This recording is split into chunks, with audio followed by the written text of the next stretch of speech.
So let's say the entire thing altogether is $1 million. Then they let you pull out money from that, like you would like any other loan. So your equity, your home to value is $1 million, and they allow you to take out $300K to build the ADU. And what's interesting with some of those construction loans is some of them only make you pay the interest as you're building for the first year. Hi, everybody. Jose Luis Morales here. Welcome back to another episode of the Morales Group Show. Today, we have Matthew Krick with Krick Design Build, and we're going to be talking about how to build an ADU in Denver, Colorado.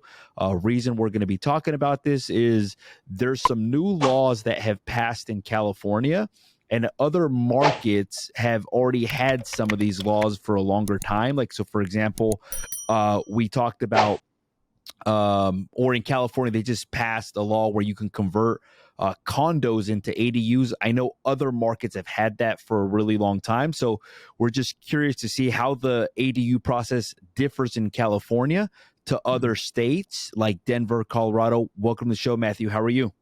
Oh, doing great. Thanks for having me, Jose.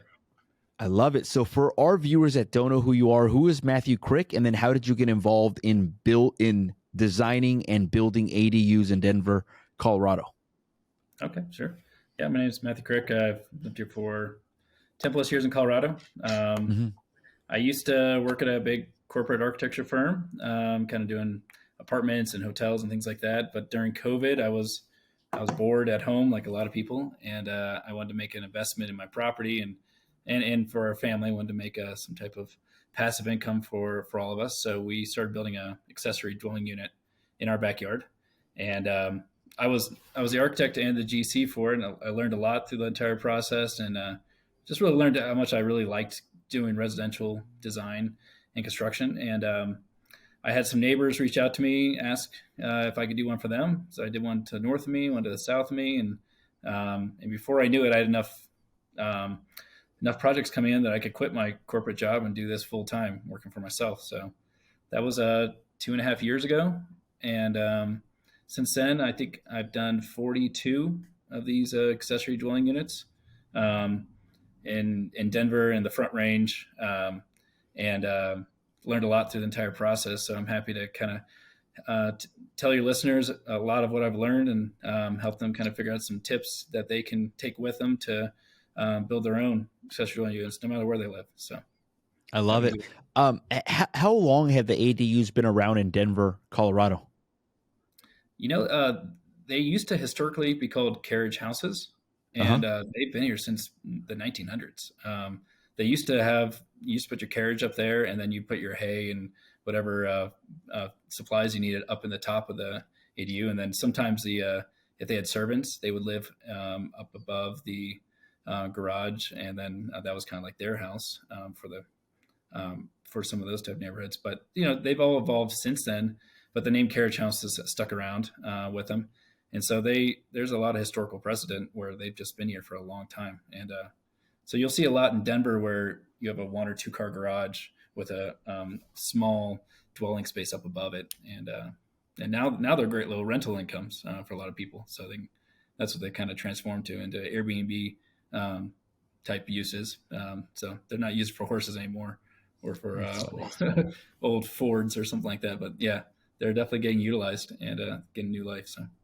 Got it. So in California, most single family lots qualify for ADUs. Is it the same thing in Denver, Colorado, or are there certain zonings that allow more for this?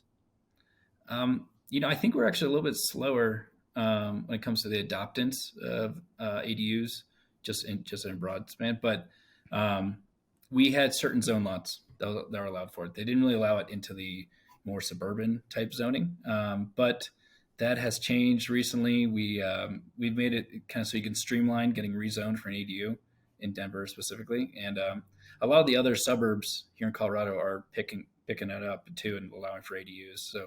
Almost every month you hear about a new community, a new suburb that's, just changed some of the rulings so they can allow for ADUs. And each one has their own kind of little set of rules for it. But in the most part, they're kind of the same. And I'm seeing them across, like in the West Coast for sure, they're very popular. But the East Coast now, that's starting to pick up steam there as well.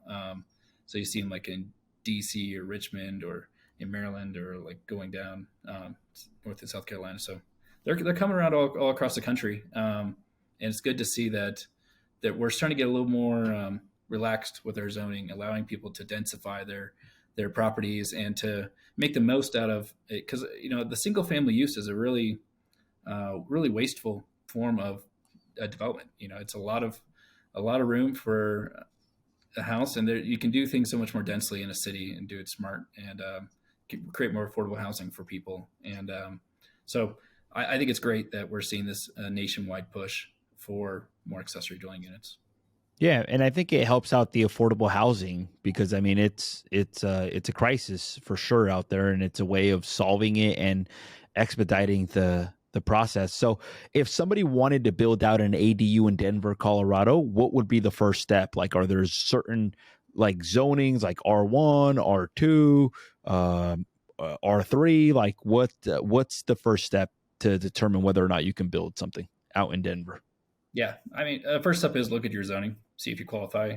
If not, you might rezone. But the number one first step and is to get a good architect to be with you because they're like the quarterback of your team.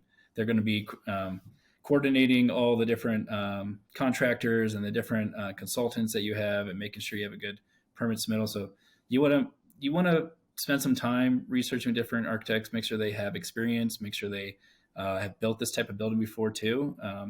I know some really smart architects that have just never built ADUs, and they don't really know all the ins and outs for that type of zoning. So finding a good architect that has experience, that has that knows what they're doing in that type of space is the number one step for, I think, any That's the homeowner. number one step. Yeah. Got it. What type of zonings do allow for ADUs? Like in Denver, what type of zonings? For Denver, so you could do anything with a row house, duplex. But the biggest indicator, and they tried to make this simple, was they have a 1 on the end of your zoning code. So if they say it's like the zoning code is USUB1, and so it means urban single unit, but the B stands for lot size, and the 1 at the end says you're allowed to build an accessory use to the primary. And so if you see that 1 or a 2 at the end, then you're good. Got it. For us in California, if you see an R in front of it, typically you're good. Meaning like residential 1, residential 2, like R1, R2, R3, typically you're good. If you see something that's like commercial zoning, then it's very questionable, meaning that you're very unlikely going to be able to do it. But that's the difference. So that's kind of cool. Okay, cool. And then like, let's say that you do have a 1 at the end of your zoning, and let's say that you do hire an architect. How big and how small do they allow you to build these ADUs? Normally they're around, you're allowed to do 800 to 1,000 square feet worth of living space. And that's more the coverage requirement. So you can build up to 2 stories now. So they can be as big as 2,000 square feet. But it depends how big your front house is. And they take into this overall lot requirement of how much coverage you can have. So each lot's very different here and how big it can be. Which makes for a lot of them to be custom builds. And we haven't really got into a lot of prefabbed or normal drawings that can be copied and pasted from multiple properties to other ones. That's something I've seen that on the West Coast in California that they've been able to accomplish is have a lot of preset plans that are already approved that you can then take and transfer to multiple properties. Here in Colorado, because of all the really difficult zoning that they have, everything is custom here. But just to expand on that, I think normally when I meet with a new client, I tell them there's a lot of steps that you got to do before you even get to the starting line. You have to hire your architect. Everyone knows that. But then you have to hire a structural engineer, a geotech who takes a soil sample, a surveyor, and then a mechanical engineer to do the mechanical testing. And there could be landscaper, interior designers as well. So there's normally a team of at least 5 to 7 people that are kind of coming together to put together this building set that you're going to submit to the building department. And I normally tell them it's normally about $20K to to get all those different professionals to do the project for you. And then once you have this this whole submittal package, you submit to the city, it gets reviewed a few times, and it takes a few months. And then after you get through all of that, you're finally at the starting line. You can start construction, but it takes some time to get there. Now, but by meeting with you, would you be able to tell them very straightforward whether it's not possible without them having to invest the $20,000? Like, meaning if they reached out to somebody like you, would you be able to say, hey, look, it's very unlikely that you're going to be able to get an ADU for X, Y, and Z reasons before investing the $20K, right? I'm imagining. Oh yeah. I tell them right up front. Like, and what would be some of the things that would keep somebody from potentially getting an ADU project approved? Sometimes if your lot is non-conforming, that being like the buildings that are built on it aren't conforming to your zoning code, or that the site is too small, or there can be some issues there. A lot of people want to take their existing garage and just infill it with a few walls and call it a day and make it into a living unit. But there's a lot of building code and zoning code that they haven't really thought about. So I think one of the biggest things is when someone comes to me and they say, hey, I want to build this ADU for $100,000 or less. And I just tell them it's not even possible. Like normally the starting point is 200 and up. And so that's the biggest educational moment for a lot of clients is like, they could probably do it, or if the zoning works. And, but it's just a reality that all these different trades coming together to make a fully functional apartment takes time, and you're always doing it on an infill type of lot. So the urban fabric's built, and that's good in a way that all the utilities are there, but it's also much harder to do construction in the urban environment versus out in the suburbs in a cornfield. How long can you expect to take for permits? For us, it normally takes anywhere from 2 months to, I've seen some go up to 9 months.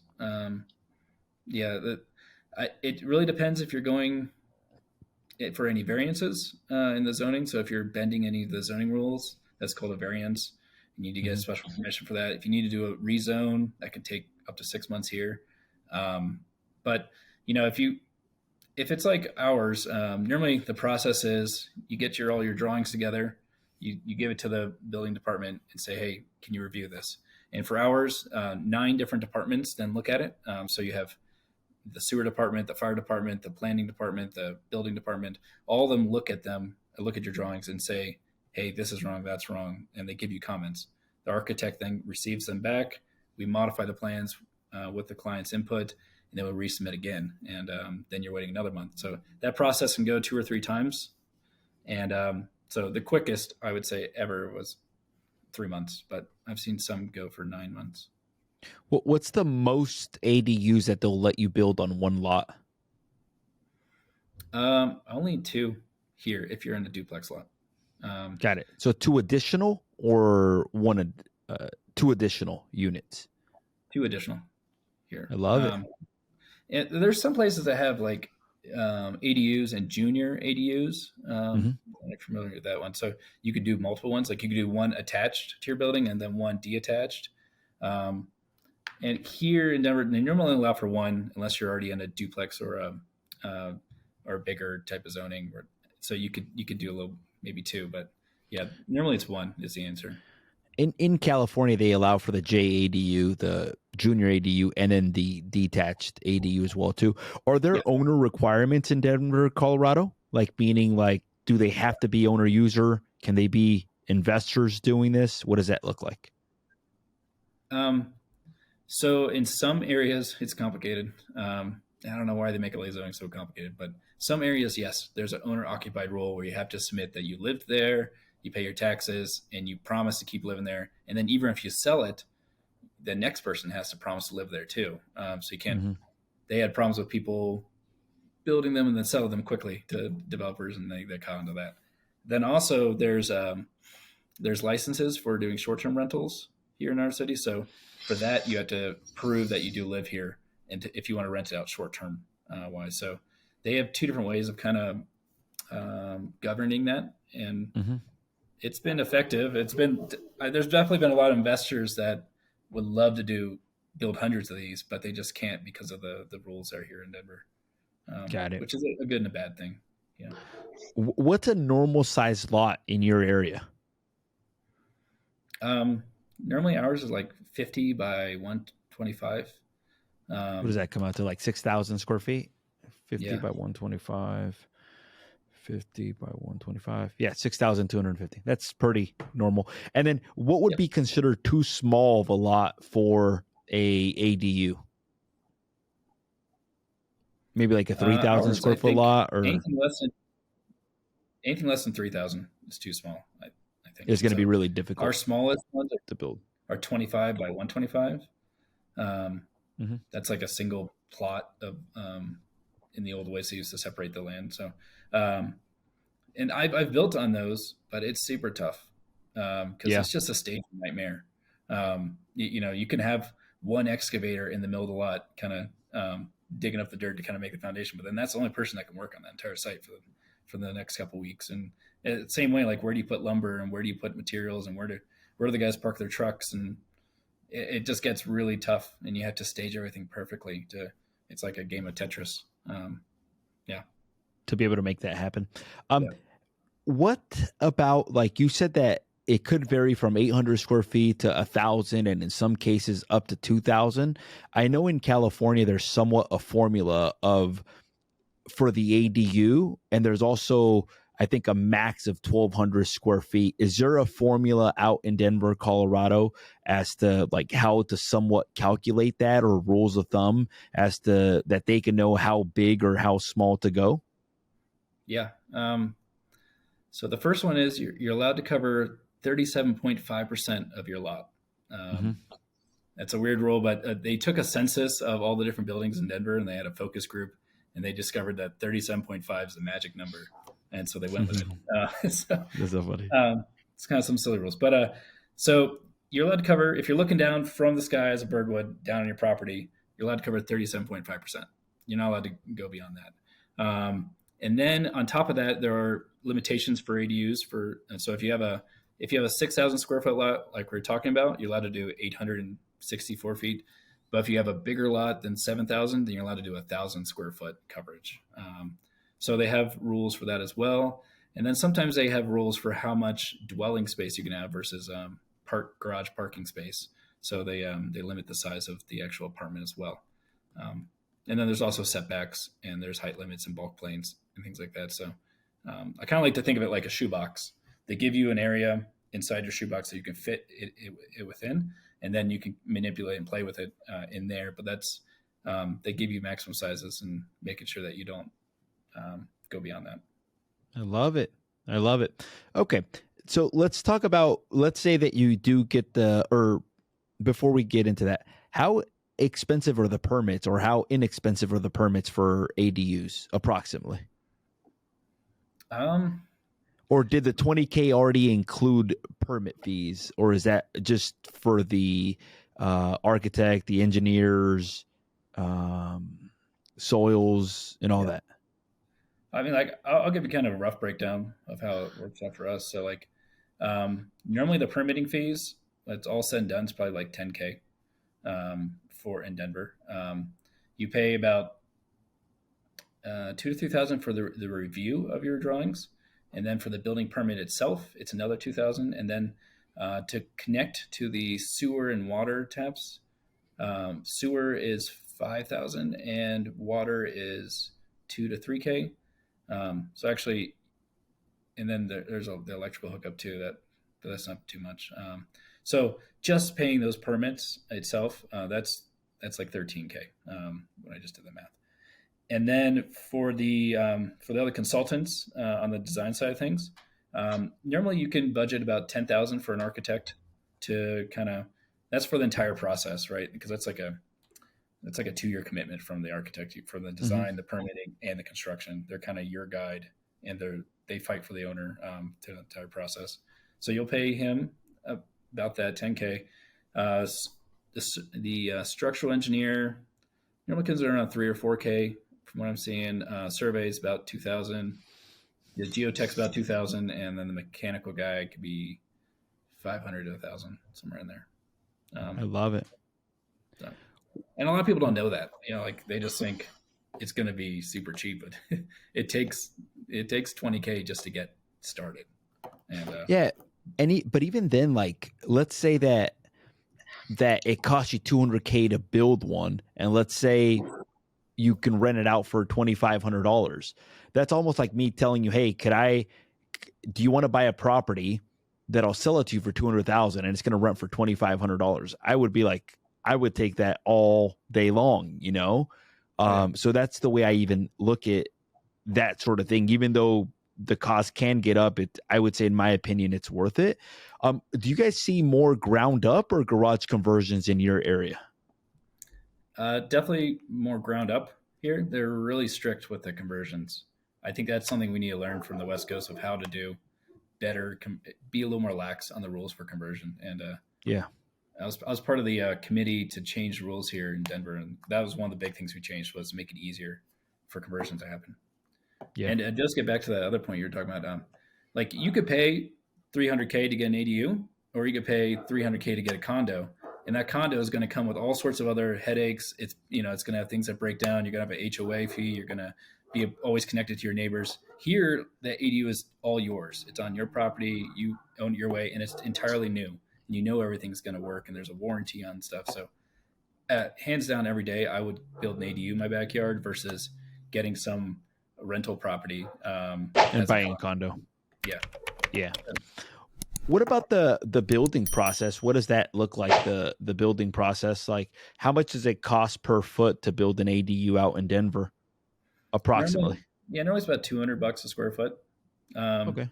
Like the garage areas are cheaper, but bathrooms and kitchens are some of your more expensive square footages. Stairs are expensive. And then like bedrooms and living rooms are a little bit cheaper because there's kind of just bigger open space. So, but if I take an average on most of our projects, it comes in around 200, 250, depending on, it also depends on the client and their decisions on finishes and how they want stuff. And yeah. What advice would you give around the design aspect of building an ADU in Denver? Well, one thing I always see is like, you get this set of zoning rules and it says you can build 800 or 1,000. And so people instinctively want to build as big as they can. The idea is that, I want bigger space to rent it out, but maybe you don't need all that space. Maybe you'd be fine with a 1-story, 400 square foot ADU. And then that's, maybe that's $100K less when it comes to construction. And that can still rent out for, maybe 2,500 a month versus 3,000 a month. So I think that sometimes downsizing to the right size is a good idea. Don't always just go for the biggest you can. What would you say a sweet spot is for the size of an ADU? I'm always around 800 for the living area. Well, no, I think my most usual one is around 1,500. If we include both stories, most of ours are 2 stories here in Denver. But so normally I have a 2-car garage down below, and then an 800 square foot like living space up above. That's where a lot of them come from. Is there a reason why you guys typically go 2 stories versus 1 story?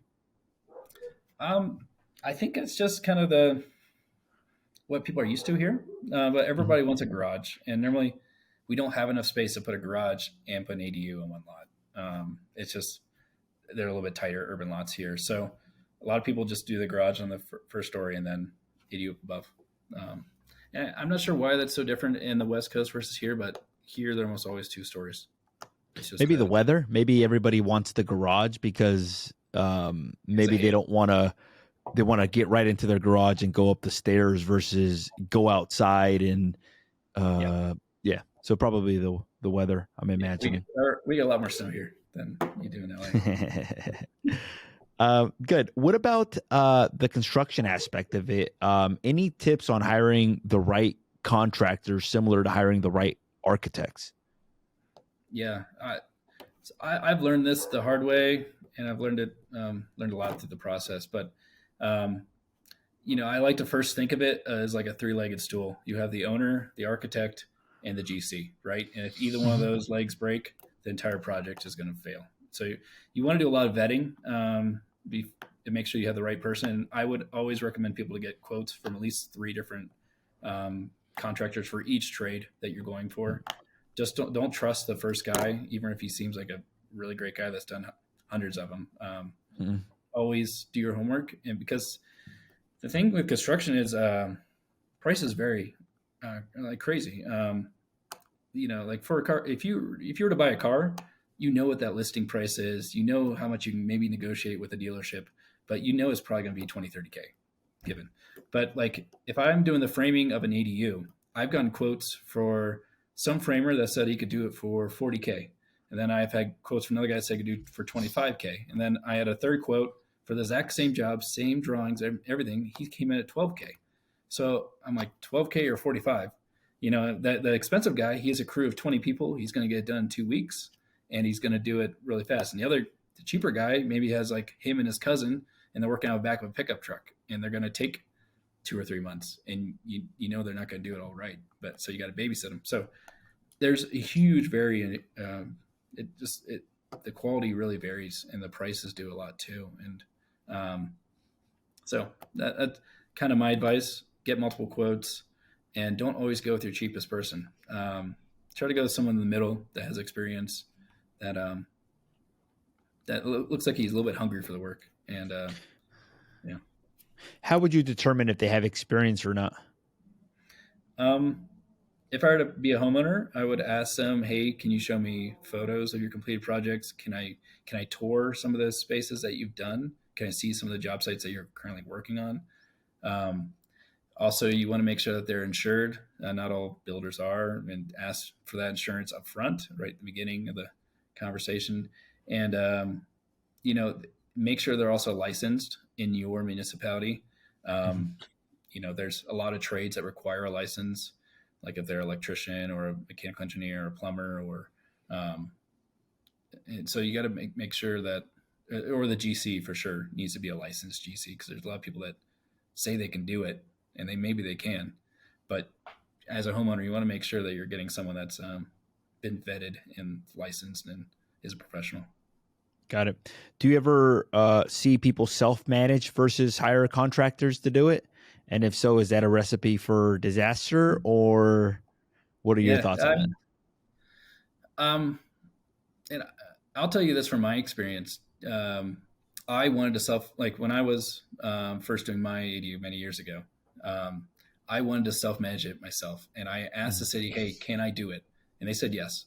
And so I did all the drawings, I got it submitted, and I asked them, "Hey," then I was getting my permit, and they asked me, "Who's your GC for this?" And I said, "You said I could self-manage it. You said the homeowner permitting can do it." And they said, "No, for us, for at least in Denver, you had to have a licensed GC because it's a new dwelling unit." So I got my own GC license, and I became my own GC through the process. But what I didn't realize was it's incredibly tough. It's a lot of work to GC a project, even if it's tiny, like it is back there. It really comes down to it's a lot of running errands, a lot of working with your contractors, explaining the plans to them, explaining how and then having tough conversations if they mess stuff up, or if they don't do things right, they don't show up on time. I like to say it's like adult babysitting sometimes with these workers, and when you find good ones, then they're keepers, and you're going to work with them time and time again. But there's a lot of guys that just aren't professional at all, and you're working with crews of guys that you just never know what variables they're going to do. So got it. I think it's a lot of work, but a lot of people think they can do it, but when they get into it, it's a lot more than what they asked for. Yeah. I had a tough time, and I'm an architect, and I had a tough time with my first one. Yeah, I did too. So on my first one, I actually tried subcontracting, and I found out that the subcontractors were stealing money, meaning they were adding extra people to the job site and just a bunch of stuff. Once I did the numbers, I was into it for a good amount of money and there wasn't much progress until we hired a GC to actually handle it. Like if you're going to do it, you should know about construction or be very hands-on as well too, meaning like be there like most of the time when they're doing stuff, basically, which Yeah. that's a lot to ask for if you have a regular job. For me, it was just easier to hire a general contractor that knows what he's doing. He manages the project. I pay him the fee. Next thing I know, the project is done and I can keep my focus on basically selling real estate. Or if you're an attorney, a doctor, whatever, you can focus on your bread and butter. How are most people financing ADUs in Denver, Colorado? Most people, they take out a loan, and there's construction loans and there's renovation loans that you can do. Mm-hmm. One of my favorite that I've been seeing lately it's a form of construction loan for ADUs, and what they do is they take into the account the how much equity you have in your front house, and then also how much equity you're going to have when the ADU is done in the back. So let's say the entire thing altogether is $1 million. Then they let you pull out money from that, like you would like any other loan. So your equity, your home to value is $1 million, and they allow you to take out $300K to build ADU.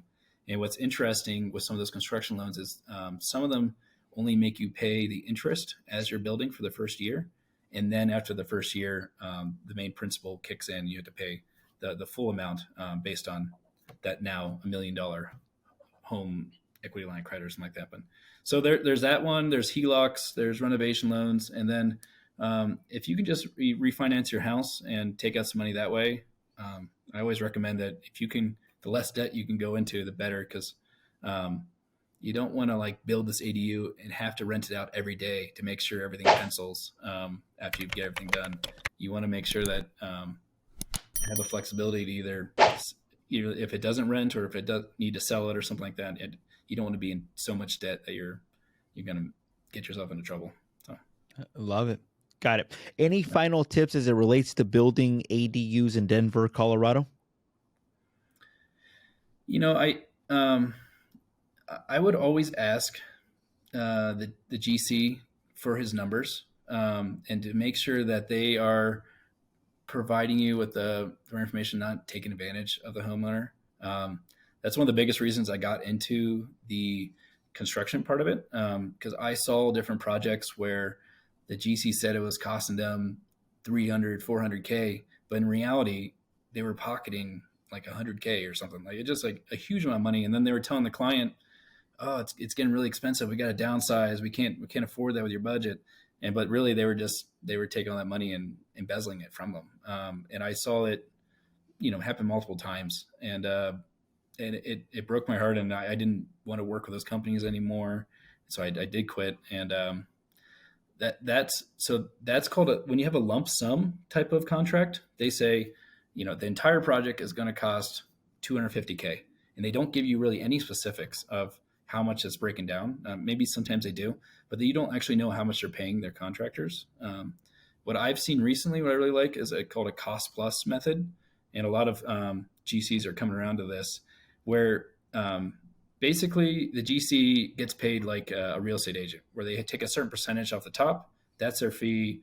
They don't make any money off the rest of trades. And then they show you all the bids that are coming in. So for the framer, for the drywaller, and then they show you all the quotes that they get in. And then the owner themselves, they can make that choice of like if they want to use the cheap guy or the more expensive guy. And they can see where all their money is going throughout the entire process. So it's more work for the GC that does a cost plus type of method, but it's just so much more of an honest way of doing it. And that's kind of if you can find a builder that does that, always go with them. And what I like about it with the cost plus is it kind of reassures me that we won't lose money on a job, because there's sometimes that if things go sideways and costs start spiraling with a lump sum, it could get to the way that the GC loses money on a job. With the cost plus method, the GC doesn't. They're always assured some type of income. But a lot of the ways, those other GCs, they just pad their numbers a lot, and they try to keep as much money as they can through the entire project. And so they're incentivized in that type of model to hire the cheapest contractors that they can find, so that they can keep more money for themselves. And that's not what the homeowner wants. They want good quality tradesmen to come in and do their job at a fair rate, and to do great work for them. And it shouldn't, the GC shouldn't be in charge of so much money and then not have to be able to report back to the homeowner what it's being spent on. So, got it. What would you say, like, if you had a cost plus contractor or a total cost contractor, what would you say at the end result for the same amount of money? Let's say it's 200,000. yeah. What would you say? Which one would be higher quality or less expensive? Would the cost come out to the same, or generally do you see higher quality? What do you typically see there? And to be quite honest, you're the first person that's ever shared the cost plus method with us, and I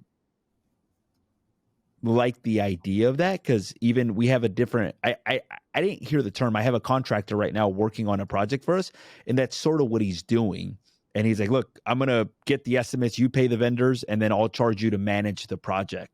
Yeah. And I didn't realize there was an actual term, or that was like normal in the industry to do that. I've also heard it called, you pay for time and materials, but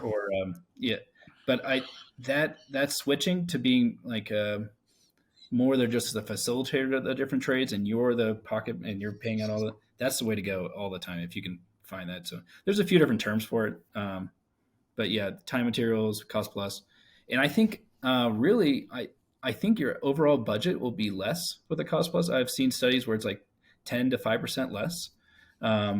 And that's really because you're only paying for the work that's being done. There's not this huge inflation of the contingency fees that then kind of disappear at the end of the project. And so with the lump sum type ones, you're paying an extra probably 50 to 100K just of this like padding. And so if you don't need it, then it's just going to go straight to the GC, and they know that. And it also guarantees that the contractor makes money as well, too, because the cost plus project that we did, it was a very difficult project to bid on because it was just a very complex project. So I think part of the reason we agreed to that, too, is he didn't want to like lose money. My only question is there a way that the contractor could be getting kickbacks from the other people on the side with that cost plus method, and how do you protect against it? I think that if they're buddies or something, and they may throw them like $500 here to say, hey, if you get me this job, I'll give you some of the money back. I've seen that happen. That you can maybe bring in your own trades that don't have a relationship with that builder, if you want to try to avoid that and be like, but I think that there's a familiarity with those tradesmen and with that GC that if they know they work together well, that little kickback is probably not a big deal.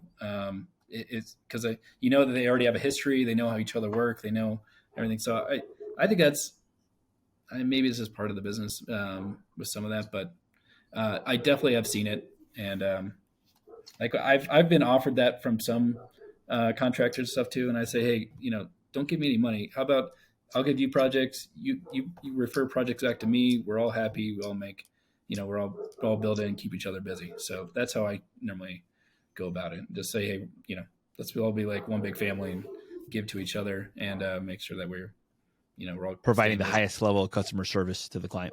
I love it. Yeah. Good. All right. Any final words? And if somebody wanted to get a hold of you, Matthew, what's the best way for them to do that? Sure. You can find me on Instagram at Krick Design Build, and I'm on Facebook. I think the same name, or my website is www.krickd as in dog, b as in boy.com. So it's krickdb.com. And my phone number is should I share that on a podcast? I don't know. So it's 720-727-6288. That's our company phone line. But one thing I think I wanted to end on is just a lot of people, they know that ADUs can make a lot of money when it comes to rental and it comes to passive income and all that. But I've seen it help out in so many different types of situations. Like, let's say if you're old and you need a caregiver to live on site with you, ADUs are a great option. Or if you want to retire and you have a little extra money in your 401k or stuff like that, you can take that money and make a better investment where it just kicks out money to you time and time again by making an ADU versus just collecting your 401k or for stuff like that. So that's a great way to do it. I've also seen younger families. One of my favorite examples was they had a son that had autism, and he was in his teens at the time we were building the ADU. And so they built the ADU and they rented it out. They're doing Airbnb. They're going to pay it all off in the next couple of years. And then when that son graduates from high school, he's going to move into the ADU and live there. And so he has his own space, but it's still close to his parents if he has any needs. So, so anyone that has special needs or anyone that has boomerang children, ADUs are great for that as well. And then they're also good for any families to stay together, because what I really love about them is, and this is what I use for my ADU as well, is you can have your family come stay with you, and they have their own space, and they can come down for dinner and come down to help the kids get ready for school in the mornings. But then they can go back to their own and watch their own TV up there and have their own bathroom and have their own spot. But they're really close, but not too close. So I love it. So I found that just ADUs are so good for all sorts of different age types and generations, and for affordable housing. I didn't even mention that one. That's a great way to provide a smaller dwelling unit for people to pay less rent on it. It's really hard to find affordable housing here in this country. So what I've really loved is just how flexible accessory dwelling units can be and how good they are in all sorts of different types of situations for different clients. So I love it. Well, Matthew, I want to say thank you for taking the time to be on the show. For our viewers out there, we had Matthew Krick. We talked about how to build an ADU in Denver, Colorado. We talked about some of the differences between Denver, Colorado, and California. I appreciate your time. For our viewers, if you've enjoyed this episode, make sure to hit that subscribe button. If you feel that this episode will be helpful to somebody, make sure to hit that share button. Matthew, once again, thank you so much. And to our viewers, until next time.